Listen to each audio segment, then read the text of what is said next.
Bumili na nga pala ako mga ka-dreamers ng pambubong sa kubo na aking ipinapagawa. Bali hindi nga pala yero ang aking ipabububong, kundi pawid na gawa sa sasa. Anahaw sana kaso matatagalan pa dahil kukuhain pa sa puno. Kaya naman pawid na lamang ang ibububong dahil may gumagawa nga nito. Bali narito nga pala kami sa Makalelon dahil dito nga lang kami may natagpuan na gumagawa nga ng pawid. 200 pieces nga pala ang binili ko dahil yun ang estimated ni kuya na magagamit sa aking kubo. Abay di hamak naman talaga mga ka-dreamers na mas magandang ibubong ang anahaw o pawid dahil mas malamig ang singaw. Tapos environmentally friendly pa ito. Alas 7 ng umaga nga pala na mga sandaling ito kaya naman kumain muna kami ni kuya ng lugaw. Mas masarap nga sana kung may halo ito na itlog kaso ubos na raw. Alas 4 kasi ng umaga nang umalis kami sa bahay kaya naman hindi pa naiinitan ng tiyan. O baka sabihin ninyo tatay ko mga ka-dreamers ang nasa tarpaulin. Nako, nagkakamali kayo. Charot!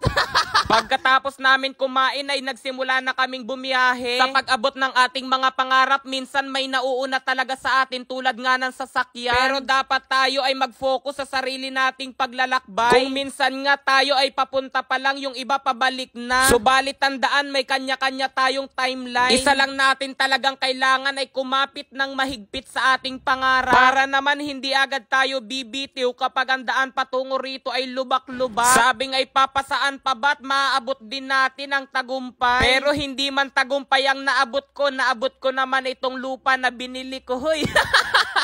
Halos 1 oras nga pala mga ka-dreamers ang biyahe namin. Kaya naman nang makarating kami ay ibinaba na ang mga pawid tapos ipinagbubuhat na sa tapat ng kubo. Iyan na nga pala mga ka-dreamers ang kubo na aking ipinapagawa. Saktong-sakto nga bububungan na ito. Tapos lalagyan na ng sahig kaya naman binuhat na nga itong black na plywood. 6 nga pala na plywood ang aking binili. Bale ang sukat nga pala mga ka-dreamers ng kubo na aking ipinapagawa ay 10x8. Hindi nga pala nakabaon ng haligi kaya naman pwede iyang ilipat-lipat. Nang makapahinga nga kami mga ka-dreamers ay nanguha kami ng buko ng niyog. Bale diba may 3 puno rito sa aking lupa na nabili at napakaganda nga dahil maraming bunga. Sanay talaga ako kapag nagbubutas ng buko, yung maliit na yan ay kinakain ko agad. Mahilig nga pala si mama sa sabaw ng mura kaya naman pagkabutas ko nga ay siyang uminom. Ako lang ba mga ka-dreamers iyong paborito rin talagang kumain ng buko? Kaya naman hindi kompleto ang pag-ahon ko sa bundok kapag hindi ako makakakain ng mura. Minsan nga nakakain na ako ng mura, makakarinig pa ng mura dahil hindi naman sariling aming lupa. Ewan ko ba mga ka-dreamers kung ako lamang ang nakaranas nito, iyong kumakain ng mura pero naabutan ng may-ari. Nakasanayan ko na kapag kumakain ng mura, hindi gumagamit ng kutsara bagkus iyong balat nga ng mura. Ewan ko ba pero mas nalalasap iyong sarap ng mura kapag nga ang lumalapat sa bibig ay yung balat. Habang sarap na sarap nga ako sa pagkain ng mura ay may ikukwento muna ako sa inyo mga ka-dreamers. Minsan kapag alam namin magkakapatid na yung may-ari ay maramot ay talaga namang nangunguha muna kami bago magsabi. O diba nakakuha na kami saka kami magsasabi tapos for in case na hindi magbigay ay nakakuha na kami.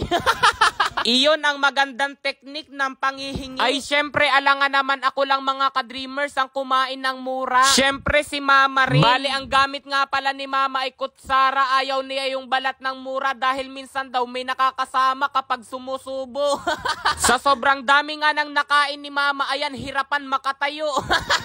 Ngayon nga mga ka-dreamers ay may isi-share ako sa inyong laro. Pero isang paalala, ang larong ito ay hindi pwede sa bata kundi sa matanda lang. Dahil kahit nga sa pag-ibig kapag bata pa ay pinagbabawalan. Ang larong ito nga ay una, hindi sa huli kundi sa una. Ano baga? Kaya kung sa kanya kailanman ay hindi ka inuna, dito sa una game siguradong uunahin ka. Sapagkat ang una mo lang gagawin ay kailangan mo lang mag-register, mag-fill out na mga kailangang impormasyon kasama ang iyong phone number, password, referral number at verification code. Tapos kailangan mo lang i-confirm. Dahil meron na nga akong account dito sa una game ay nag-login na lamang ako. Ang isa nga sa advantage nito ay meron kang daily bonus at kinuha ko na nga yung sa akin. Bale napakarami rin talagang laro na maaari mong paglibangan. Ang una ko nga sinubukang laro rito ay color game. At iyan na simula nang magmahalan tayo. Uy!